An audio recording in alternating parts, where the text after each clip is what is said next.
Well, hello there, YouTube. It's Ro here. Thank you for visiting You Grow Ro. If this is your first time here, I hope you'll consider subscribing at the end of this video. If you've been here before, thank you so much for coming back. I appreciate you. Today, we're going to be looking at my, I want to say November seed swaps. I hope you're ready in just a moment.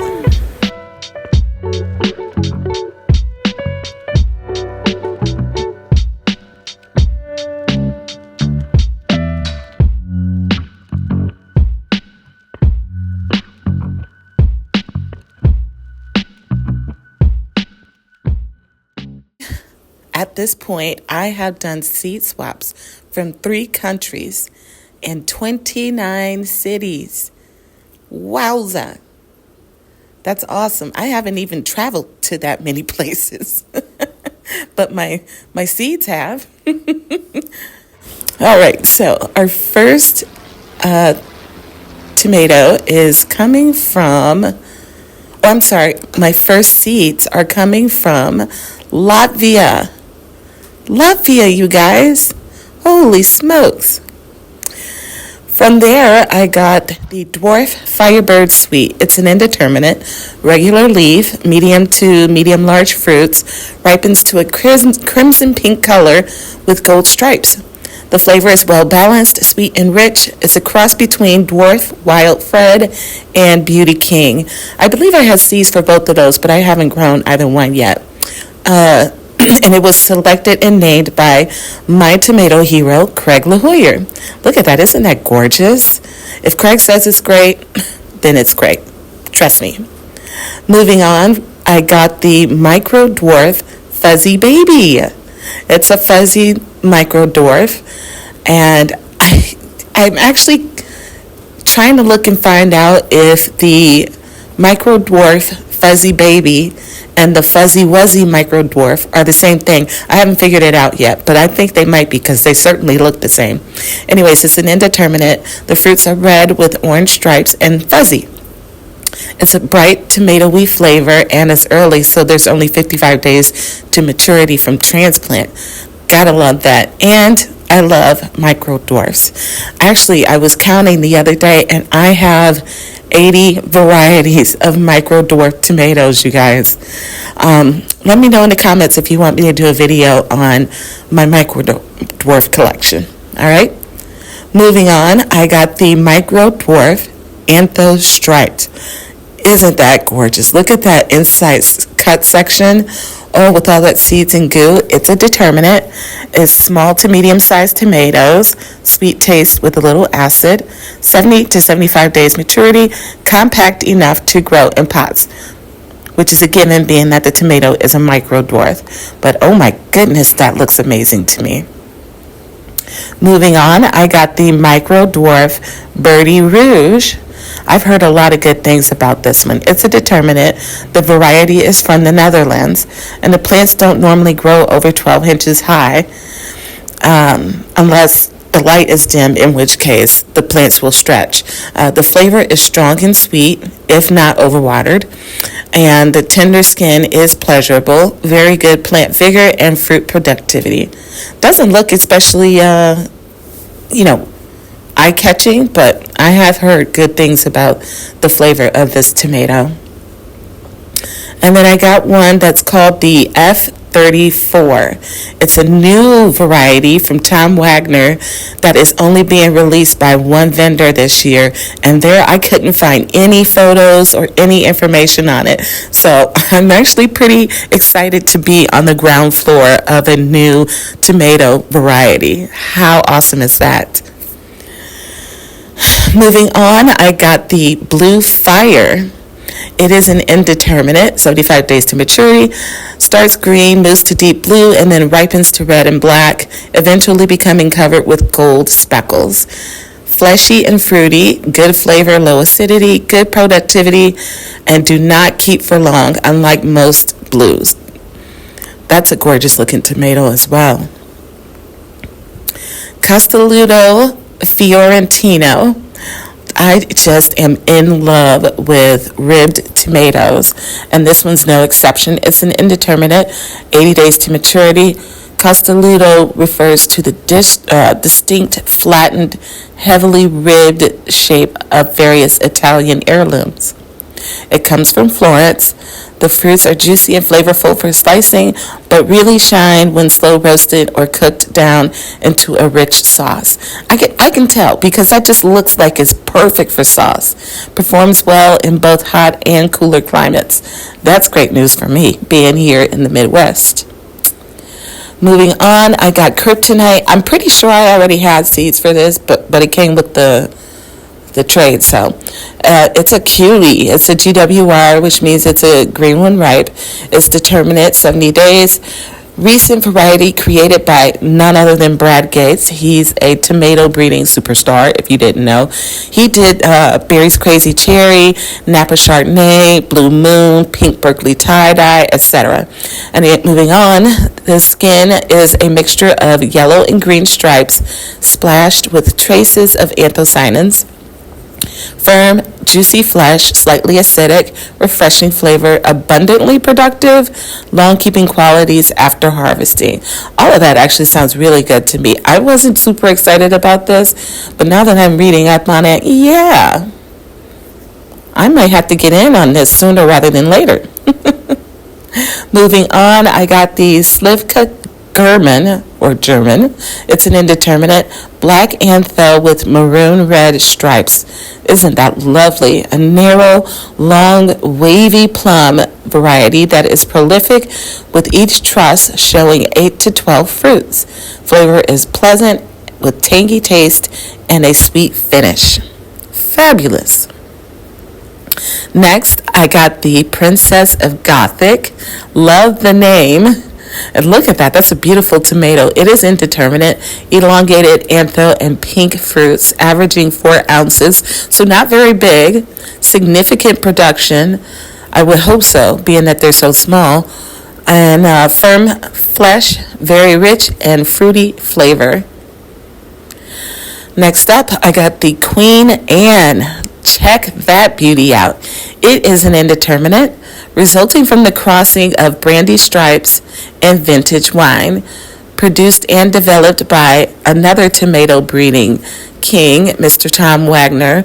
He bred tomatoes like Wagner's Blue Green, Woolly Kate, Shadow Boxing, etc. Round, flattened at the poles and ribbed at the top, dense and very juicy, red or purple flesh. Good, well-balanced tomato flavor, average production. Nice. Next up, I got seeds coming from Charleston, West Virginia. Yay! I got the Red Robin Micro Dwarf. This one's very popular. I don't know how I'm just now getting this one into my rotation, but it's time. At any rate, it's an indeterminate, plant height of only 6 to 12 inches. That's perfect. You can grow this in the windowsill. It's abundant producer. Probably needs a tiny little stake then. Packs a flavorful punch of sweet and juicy fruits. Normally, micro dwarfs are very packed with flavor. Currently being grown on the International Space Station in their Veg 05 Pick and Eat study. No kidding. That's awesome. Moving on, I got the fish pepper seeds. I don't know why I didn't have this one already. And in my mind, I had gotten these from Mike from Mike's Chaotic Gardening, but I checked my folder and I didn't have fish pepper seeds. So, yay. Now I do. As you can see from the leaves, it's variegated. That's cool. It's indeterminate. 2-inch curving pendant fruits. Look a little like swimming fish. I guess I can see it. Can you? Turn from white with green stripes to orange with brown stripes, and finally to a mature solid red. Heat level 30,000 Scoville units, which is similar to a cayenne. These peppers came from Baltimore, where they were used by black caterers in the 1940s to make white paprika. Awesome. I better put that on my grow list for next year. I love the idea of a white paprika. Cool. Moving on, my next seeds came from West Spicyland, Indiana. Wow. First up, I got the Flathead Orange Monster. Golly, that looks big, doesn't it? It's indeterminate, 90 plus days to maturity. Oh, good Lord, that's going to take forever. Medium to large, up to 3 pound fruits. Oblate, yellow-orange fruits. Variety, not fully stabilized. That's important. There is a pink version that is more stabilized than this orange version. The flavor is excellent with a burst of sweetness that lasts only briefly. Productive plant. Moving on, I got Jane's Judy Clark Family. It's an indeterminate, 90 plus days to maturity, rare black heirloom. Ooh. Large beef steaks, heavy yielding, 11 to 20 plus ounce fruits. That is pretty big. Meaty tomato that is balanced with a rich and smooth taste. Used for slicing, canning, and markets. Next up is Dwarf Babylon's Glow. That's gorgeous. That is absolutely gorgeous. Indeterminate. Developed by Blaine Horton. Some of his more popular tomatoes that he's bred include Aftershock, which I grew this past summer, and Copperhead, which I also grew this past summer. Moonlight Mile, which I grew, 3 or so years ago, just to name a few.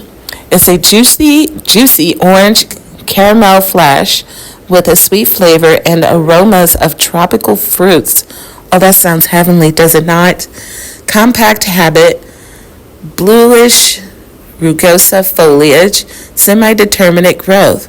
Ooh, I'm a sucker for specialty foliage, so I might have to move this up on my grow list. Average production, high of variability in fruit size. Still though, I think I want to grow that one sooner rather than later. Next up, I got Jellicoe. It is indeterminate. It's a rare heirloom from Tennessee. Large orange beefsteaks range from 12 ounces to 14 ounces. Meaty tomatoes on the sweet side with some acidity on the back end. Not bad. Could be good. Moving on, I got Multicolor. It is indeterminate. It's an old variety introduced by Livingston in 1901. If you didn't know, Livingston is from Ohio. Two-tone orange-yellow color with a red blush. Pineapple-like flesh, two-tone orange with red mottling, fragrant, and sweet taste. I tried to get a picture of the inside of this tomato, and I couldn't find one, but I bet it's just lovely. Speaking of Moonlight Mile, I got seeds for Moonlight Mile. I already had seeds for this, but again, sometimes when you do these trades, other things come in them that you already have, and you just take them and trade them for something else. Anywho, Moonlight Mile, indeterminate. It's a cross between Carson's First and Phelan's First Snow. Phelan's First Snow, I'm positive, is also a variegated leaf. Skin is purplish, striped with green and variegated foliage, juicy and fleshy, wine-colored flesh with mild flavor. Moving on, I got Chernos Sarost. If you know how that's pronounced, go ahead and put it down in the comments for me phonetically. Thanks. It's an indeterminate, rare with unknown origin, maybe Russia. Heavy producer of blocky oxheart tomatoes weighing 16 to 24 ounces. Those are monsters. Juicy and meaty along with being well balanced and with an old-timey flavor.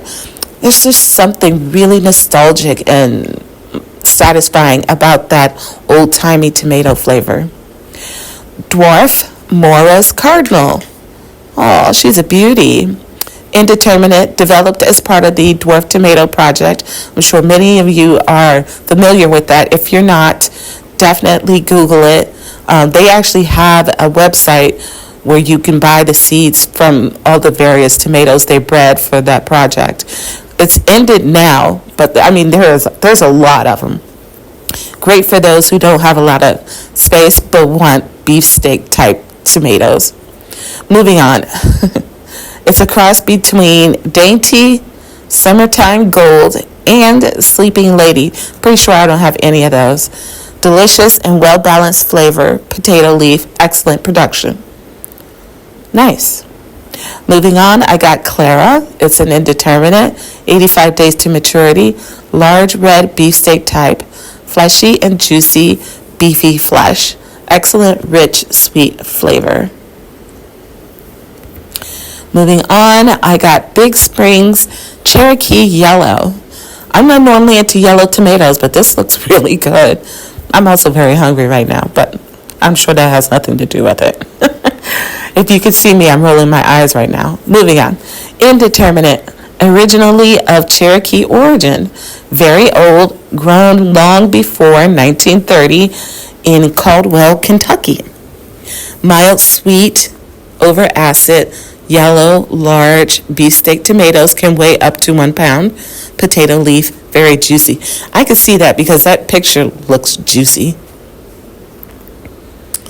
And that does it, guys. There's my seed swaps from November. If you enjoyed this video, don't forget to hit the like button, subscribe, and share with your friends and family. And I will be back on another day in another video. Until then, happy growing, my friends.